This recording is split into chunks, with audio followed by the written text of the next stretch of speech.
یستوی الذین یعلمون والذین لا یعلمون صدق اللہ العلی العظیم۔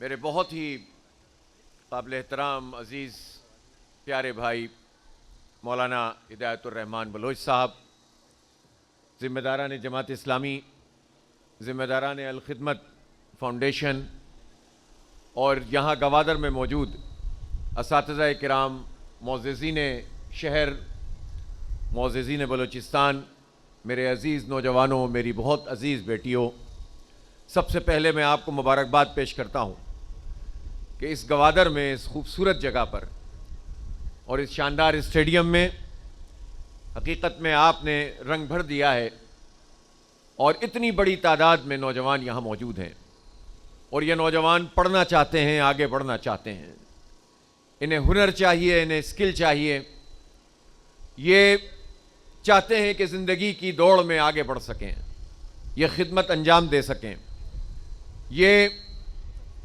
اپنے گھر والوں کا، اپنے خاندان کا، اپنے شہر کا، اپنے مکران ڈویژن کا، اپنے بلوچستان کا اور اپنے پاکستان کا نام روشن کر سکیں۔ مجھے بالکل اتفاق ہے اس بات سے جو مولانا ہدایت الرحمان صاحب فرما رہے تھے کہ ہمارے نوجوانوں کو تعلیم کی ضرورت ہے، کتاب کی ضرورت ہے، قلم کی ضرورت ہے، کمپیوٹر کی ضرورت ہے، انہیں کنیکٹیوٹی کی ضرورت ہے، یہ بہت کچھ کر سکتے ہیں، اور ان میں جو صلاحیتیں موجود ہیں انہیں اجاگر کرنے کی ضرورت ہے۔ بیٹا سامنے آ جاؤ، یہاں سے ہٹ جاؤ۔ اس لیے اگر انہیں مواقع فراہم نہیں کیے جائیں گے، ان کو آگے نہیں بڑھایا جائے گا، تو پھر یہ کیا کریں گے؟ منشیات کے اڈے کھلے ہوئے ہوں، اس کی سپلائی چل رہی ہو، اور تعلیمی ادارے بند ہوں، تو لوگ کہاں جائیں گے؟ یہ لوگ کہتے ہیں کہ دہشت گردی ہے، لیکن اس دہشت گردی کے سارے اسباب موجود ہوں، ظلم کا نظام ہو، عدالتیں انصاف نہ دیتی ہوں، صحت کی سہولتیں نہ ہوں، ان کے پیارے لاپتہ کر دیے گئے ہوں، وہ بار بار جا کر دیکھتے ہوں کہ جو لاشیں آئی ہوئی ہیں ان میں کہیں ہمارا کوئی پیارا تو موجود نہیں ہے۔ جب ساری صورتحال یہ ہو اور کوئی پازیٹو کام کرنے کی طرف ابھارنے والا نہ ہو، اور جو ریاست جس کی ذمہ داری یہ ہے کہ وہ تعلیم دے، صحت کی سہولت دے، امن دے، روزگار دے، سوسائٹی میں گندگیوں کو صاف کرے، وہ ریاست اگر یہ ذمہ داری ادا نہیں کرے گی تو ان نوجوانوں میں غصہ تو پیدا ہوگا، اور جب یہ غصہ پیدا ہوتا ہے تو پھر اس کے نتیجے میں وہ غلط راستے بھی اختیار کر لیتے ہیں۔ تو طریقہ یہ نہیں ہے کہ آپ آپریشن کریں، آپ فوج اتار دیں، آپ ڈنڈا استعمال کریں، اپنی رٹ قائم کرنے کے لیے لوگوں کو دبائیں۔ طریقہ یہ ہے کہ لوگوں کو تعلیم دیں، ہمارے نوجوانوں کو روزگار دیں۔ اس بلوچستان کی اتنے بڑے رقبے کی آبادی تو اتنی نہیں ہے، اور اس میں اگر 60% نوجوان ہیں، وہ تقریباً 40-50 لاکھ سے زائد نوجوان موجود ہیں، بچوں کو بھی ملا لیں تو یہ اس سے بھی زیادہ تعداد بنتی ہے۔ لیکن جب ہم دیکھتے ہیں کہ پورے بلوچستان میں تمام ملازمتوں کو جمع کر لیں تو وہ 2 سے 2.5 لاکھ بنتی ہیں، تو باقی نوجوان کہاں جائیں گے؟ باقی بچے کہاں جائیں گے؟ جب ہم یہ دیکھتے ہیں کہ 5 سے 15 سال تک کی عمر کے جو ہمارے بچے ہیں، آئین پاکستان یہ کہتا ہے کہ انہیں اسکول میں ہونا چاہیے، ان کی تعلیم کی رسپانسبلٹی، ذمہ داری آئین کے تحت ریاست کی ہے، حکومت کی ہے کہ کوالٹی ایجوکیشن دیں اور فری ایجوکیشن دیں اور سب کو ایجوکیشن دیں۔ لیکن اگر اس بلوچستان میں 50% کے قریب لوگ، بچے 5 سے 15 سال کے آؤٹ آف اسکول ہیں، تو ریاست اپنی آئینی ذمہ داری پوری کیوں نہیں کر رہی؟ آپ شہریوں سے کہتے ہیں کہ آپ آئین کی پابندی کریں، لیکن جو آئین پر حلف اٹھاتے ہیں وہ آئین کی پابندی نہیں کرتے، وہ لوگوں کو روزگار نہیں دیتے، وہ لوگوں کو تعلیم نہیں دیتے۔ امن دینا ریاست کی ذمہ داری ہے، سہولتیں فراہم کرنا ریاست کی ذمہ داری ہے۔ لہٰذا ہم یہ سمجھتے ہیں کہ ایک ایسی بیداری کی ضرورت ہے کہ جس میں ہم اپنے حق کے لیے آواز بھی بلند کریں اور اپنے حصے کی شمع بھی جلائیں۔ جماعت اسلامی کا یہی ماڈل ہے، اور ہم نہ صرف یہ کہ بلوچستان کے عوام کے حقوق کی بات کرتے ہیں، بلکہ پورے پاکستان کے نوجوانوں کا ہاتھ ہم نے پکڑا ہے. یہ جنریشن زی ہے. جنریشن زی سے متعلق بہت ساری باتیں لوگ کرتے ہیں اور ایک طرح سے اس کو ایک کھلواڑ بنا لیا ہے کہ جو چاہے لکھ دے جنریشن زی اور جو چاہے ان کے اوپر لیبل لگا دے. لیکن یہ جنریشن زی، اس عمر کے لوگ، یہ بچے، یہ نوجوان، ان میں صلاحیتیں موجود ہیں. یہ آج کے دور کے بچے ہیں. یہ دور دراز میں رہنے والے بھی پوری دنیا سے کنیکٹڈ ہیں. ان کی سوچ ہے، ان کی فکر ہے. یہ سوال کرتے ہیں، یہ مطمئن ہونا چاہتے ہیں. انہیں جواب دینا پڑے گا، لیکن اس کے ساتھ ساتھ ان کا ہاتھ بھی پکڑنا پڑے گا، انہیں پڑھانا پڑے گا، انہیں آگے بڑھانا پڑے گا. لہٰذا جماعت اسلامی نے جو بنو قابل پروگرام شروع کیا ہے، یہ الحمدللہ یہ گیم چینجر ہے. یہ پورے پاکستان کے نوجوانوں کا سب سے مقبول پروگرام بن گیا ہے. یہ فری آئی ٹی کورسز ہیں اور میں آپ لوگوں سے یہ کہنا چاہتا ہوں، اتنی بڑی تعداد میں یہ نوجوان موجود ہیں، خاص طور پر میری بیٹیاں گوادر کی موجود ہیں.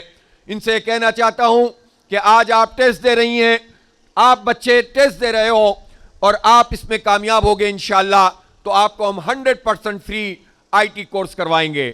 آپ دوسرا کورس کرنا چاہتے ہیں، آپ کو دوسرا کورس بھی فری کروائیں گے، تیسرا کورس بھی فری کرائیں گے، چوتھا کورس بھی فری کرائیں گے. جتنا پڑھنا چاہتے ہو پڑھو، جتنا آگے بڑھنا چاہتے ہو بڑھو. انشاءاللہ ہم آپ کو آگے بڑھائیں گے اور ہم یہ چاہتے ہیں کہ آپ ترقی کریں، آگے بڑھیں اور ملک اور قوم کا نام روشن کریں. یہ گوادر کتنا بڑا شہر ہے. یہ ضلع آبادی کے لحاظ سے تو کوئی بہت بڑا نہیں ہے، لیکن اگر بارش کی کمی کی وجہ سے ڈیمز میں پانی نہیں ہے تو اب لوگ پانی کو ترستے ہیں. میں حکومت سے پوچھنا چاہتا ہوں، بلوچستان کی حکومت سے پوچھنا چاہتا ہوں کہ پچھلے 10 سال میں پانی کی فراہمی کے لیے باؤزرز کے ذریعے سے جو پانی یہاں پہنچایا جاتا ہے اس کے لیے اور مختلف اسکیموں میں آپ نے کوئی 8-10 ارب روپے سے زیادہ، بلکہ اس سے بھی زیادہ پیسے خرچ کیے ہیں. اس شہر کی آبادی اگر 1.5 لاکھ کے قریب ہے تو اس شہر میں تو تقریباً 4-5 ملین گیلن پر ڈے کا پلانٹ کافی ہے. جو سمندر آپ کے پاس موجود ہے اور سب کچھ کر لیجئے تو یہ 3-4 ارب 5 ارب روپے سے زیادہ کا پروجیکٹ نہیں ہے جس سے مستقل پانی کی فراہمی، میٹھے پانی کی فراہمی اس پورے شہر ہی نہیں ارد گرد کے علاقوں کو ہو سکتی ہے. لیکن یہ کام نہیں کیا جاتا، بلکہ وہ کام کیے جاتے ہیں جس میں کرپشن ہوتی ہے، جس میں لوٹ مار ہوتی ہے اور جو جنون مسئلہ ہے وہ حل نہیں کیا جاتا. میں ہدایت الرحمان بلوچ صاحب کو مبارکباد پیش کرتا ہوں کہ یہ گوادر کے ہی نہیں پورے بلوچستان کے عوام کے لیے آواز اٹھاتے ہیں، ان کا مقدمہ لڑتے ہیں اور اس کے لیے انہوں نے قید و بند کی صعوبتیں بھی برداشت کی ہیں. یہ پانی کا مسئلہ کوئی بہت بڑا مسئلہ نہیں ہے. یہ سولرائزیشن اگر کر دی جائے تو بہت سارے مسئلے آپ سے آپ حل ہو جائیں گے. یہ اس وقت جو لوگ سفر کرتے ہیں کہ جب آپ بار بار پابندیاں لگاتے ہیں بارڈرز پر، اس بارڈر کی ٹریڈ کو لیگلائز کیا جائے. دیکھیں طریقہ کیا ہوتا ہے. جب آپ سختیاں کرتے ہیں، ٹریڈ کو بند کرتے ہیں، تو جب حکومت نے یہاں پر لوگوں کو سہولت نہیں پہنچائی، اشیاء کی فراہمی نہیں کی، تو لوگوں کو جب چیزیں ملتی ہیں، بجلی ملتی ہے، تو آپ روکنا کیوں چاہتے ہیں؟ آپ اس کو لیگل فریم ورک میں کیوں نہیں لانا چاہتے؟ ایران کے ساتھ ہماری تجارت کو لیگلائز ہونا چاہیے تاکہ یہ جو جگہ جگہ پر پیسے دینے پڑتے ہیں یہ پیسے کم ہوں، عام لوگوں کو کم ریٹ میں چیزیں دستیاب ہوں اور اس کے نتیجے میں جو ہے وہ سب کو سہولت ملے.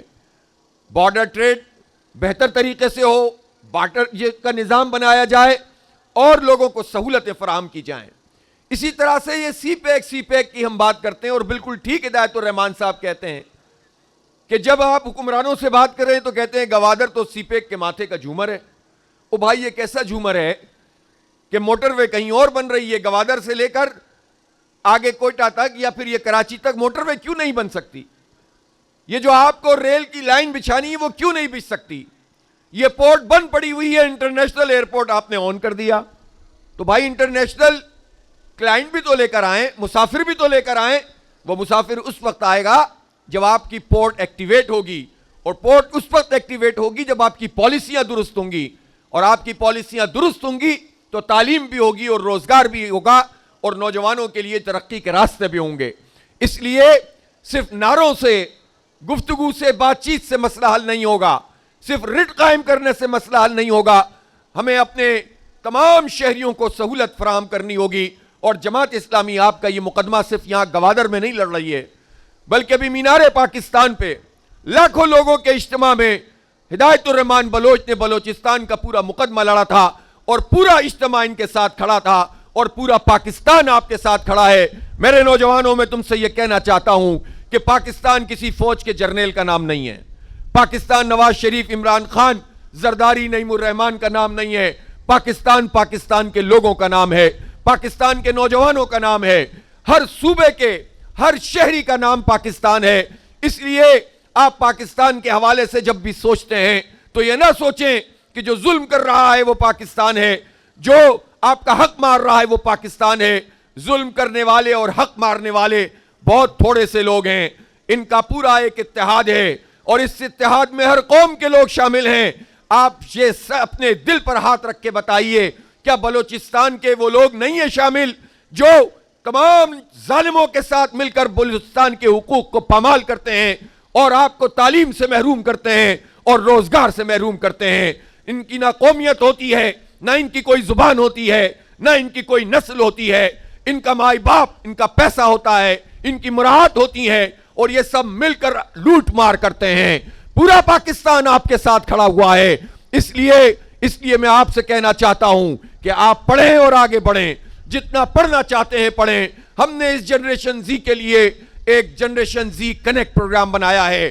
ابھی تک تو آپ کو ہم صرف آئی ٹی کی فیسلٹی فراہم کر رہے ہیں اور یہ فری آئی ٹی کورسز کروا رہے ہیں۔ اب اس کے ساتھ ساتھ ہمارے یہ زی کنیکٹ پروگرام کا دوسرا حصہ آپ کو ووکیشنل ٹریننگ دینا ہے، جس میں پلمبرنگ بھی ہے، جس میں جو ہے الیکٹریشین کا کورس بھی ہے، جس میں سولر کا کورس بھی ہے، جس میں موبائل کا کام بھی ہے، جس میں ٹیکنیشین کا کام بھی ہے، اور جس میں جو آٹو موبائلز ہے اس کا کام بھی ہے۔ پھر ہم نرسنگ کرنا چاہتے ہیں، پھر ہم یہ چاہتے ہیں کہ آپ پیرامیڈیکل اسٹاف جتنی بڑے پیمانے پہ لوگوں کو ضرورت ہو اس کی ٹریننگ کا نظام کریں، اور بچیوں کے لیے بھی ہم یہ چاہتے ہیں کہ بہت سارے ہنر ہوں۔ اس آئی ٹی کے ساتھ ساتھ ہم یہ چاہتے ہیں کہ یہ ہنر سیکھیں، یہ آرٹس میں آگے بڑھیں، فنون، یہ جو ہے وہ ہینڈی کرافٹ میں اپنا کوئی مقام پائیں، یہ سلائی کڑھائی میں اپنے آپ کو منوائیں، اور پھر یہ اس طرح سے بہت عزت اور وقار کے ساتھ اپنے لیے اور اپنے گھر والوں کے لیے بھی کسی درجے میں معاون اور مددگار ثابت ہوں، اور ایک پڑھی لکھی عورت اور پڑھی لکھی خاتون بنے، تاکہ معاشرہ پڑھا لکھا بنے اور تہذیب یافتہ بنے۔ ہمارے زی کنیکٹ پروگرام کا تیسرا حصہ یہ ہے کہ جن لوگوں کو ہم یہ ٹریننگ دے دیں، جو لوگ یہ آئی ٹی کورس کر لیں، ان کو ہم انڈسٹری کے ساتھ کنیکٹ کریں، ان کے روزگار کا بندوبست کریں، ان کے لیے مائکرو فائنینسنگ کریں۔ میں ہدایت الرحمان صاحب کو یہ خوشخبری دینا چاہتا ہوں کہ الخدمت فاؤنڈیشن کا جو مائکرو فائنینس کا پروگرام ہے، انشاءاللہ اس کا ایک بڑا حصہ ہم بلوچستان کے لیے مختص کریں گے، اور آپ میں سے جو لوگ بھی اپنے چھوٹے چھوٹے کام شروع کرنا چاہتے ہیں ہم آپ کی مدد کریں گے انشاءاللہ، اسٹارٹ اپس میں آپ کی مدد کریں گے۔ چوتھا زی کنیکٹ پروگرام کا جو پوائنٹ ہے وہ یہ ہے کہ ہم کھیل کے میدانوں کو بھی آباد کرنا چاہتے ہیں، اور ان کھیلوں کے ذریعے سے نہ صرف یہ کہ ہم ایک فزیکل ایکٹیویٹی بلکہ مثبت راستوں پہ آپ کو ڈالنا چاہتے ہیں۔ یہ نہیں ہو کہ کھیل کے میدان بھی صرف ان لوگوں کے لیے ہوں کہ جس طرح تعلیم برائے کاروبار ہو گئی ہے تو کھیل بھی کاروبار بن جائے، اور چند لوگ تو اکیڈمیز کو جوائن کر سکیں اور ہمارے عام بچوں کے لیے کھیل کے میدان نہ ہوں۔ ان کھیل کے میدانوں کو عام نوجوانوں کے ایکسس میں دیں گے انشاءاللہ، اور اپنی بیٹیوں کے لیے بھی باعزت اور باوقار اسپورٹس کو شروع کریں گے۔ اور پانچویں چیز جو ہم چاہتے ہیں وہ یہ ہے کہ ہم آپ کی اخلاقی تربیت بھی کرنا چاہتے ہیں۔ لوگ شکایت کرتے ہیں، بزرگ یہ کہتے ہیں کہ نوجوان نسل ہے یہ بات نہیں سنتی ہے، تو کچھ وہ ٹھیک بھی کہتے ہوں گے، لیکن ہم یہ سمجھتے ہیں کہ یہ جنریشن کا جو گیپ ہے اس گیپ کو ختم ہونا چاہیے، اور وہ اسی صورت میں ختم ہوگا جب ان نوجوانوں کو ہم اخلاقی تربیت دیں گے، اپنے ماضی سے جوڑیں گے، اپنی ویلیوز سے جوڑیں گے، اپنی اقدار سے جوڑیں گے، اور اپنی تہذیب سے جوڑیں گے۔ جب ہم ان نوجوانوں کو اپنے ماضی اور تہذیب اور اقدار سے جوڑیں گے تو خود بخود ان کی تربیت ہوتی چلی جائے گی۔ ہم دین کا فہم دینا چاہتے ہیں، قرآن و سنت کی تعلیم دینا چاہتے ہیں، اور ہم یہ چاہتے ہیں کہ اس کے نتیجے میں اخلاق اور کردار بہتر ہوں، خدا خوفی پیدا ہو، اور اس کے نتیجے میں ہم اپنے دین اور اپنے ملک سے اس لیے محبت کریں کہ یہ ملک ہم نے کسی فرد کے لیے نہیں، کسی شخصیت کے لیے نہیں، یہ ملک ہم نے دین کے نام پر حاصل کیا تھا۔ اسی لیے لوگوں نے اس مملکت کو اس میں الحاق کرنا ضروری سمجھا تھا کہ اس کا ایک عقیدہ ہوگا، اس کا ایک نظریہ ہوگا اور اس کا ایک نظام ہوگا اور اس نظام سے ظلم کا خاتمہ ہوگا۔ لہٰذا اس پورے پاکستان میں ہم عدل کا نظام قائم کرنا چاہتے ہیں تاکہ کوئی قوم کسی قوم کا حق نہ مارے، کوئی فرد کسی فرد کا حق نہ مارے، کوئی طاقتور کسی کمزور کا حق نہ دبائے، بلکہ یہاں پر عدل اور انصاف کی بالادستی ہو اور ان عدالتوں کو جو اس وقت گلے سڑا نظام ہے، اس گلے سڑے نظام سے آزادی دلائیں۔ اس لیے ہم اس اسلام کے اس وسیع تر تناظر کو ان نوجوانوں کو بتانا چاہتے ہیں اور سمجھانا چاہتے ہیں کہ اسلام روزے کا بھی نام ہے، نماز کا بھی نام ہے، یہ زکوٰۃ اور حج کا بھی نام ہے، اسلام اخلاق اور کردار کا بھی نام ہے، لیکن اسلام معیشت کا نام بھی ہے، اسلام سیاست بھی ہے، اسلام ریاست بھی ہے، اسلام عدل اور انصاف ہے اور اسلام معیشت بھی ہے۔ اور اللہ کے حکم کے مطابق اگر زندگی کا پورا نظام چلے گا تو پھر کوئی ظلم نہیں کر سکے گا اور ظالموں کی آنکھوں میں آنکھیں ڈال کر ہم بات کر سکیں گے۔ اس لیے اس بڑے کینوس میں ہم آپ کی تربیت بھی کرنا چاہتے ہیں اور ہم یہ چاہتے ہیں کہ آپ باوقار طریقے سے آگے بڑھیں۔ میرے نوجوانوں، خوب پڑھیے اور آگے بڑھیے اور مثبت کاموں میں حصہ لیجئے۔ آپ کو بہت بہت مبارک ہو۔ اللہ کرے آپ سب کامیاب ہو جائیں اور اللہ کرے آپ کی دنیا اور آخرت کی ساری بھلائیاں اللہ تعالیٰ آپ کو عطا فرمائے، آپ کے نصیب اچھے فرمائے، آپ کا مستقبل روشن فرمائے۔ وآخر دعوانا الحمدللہ رب العالمین۔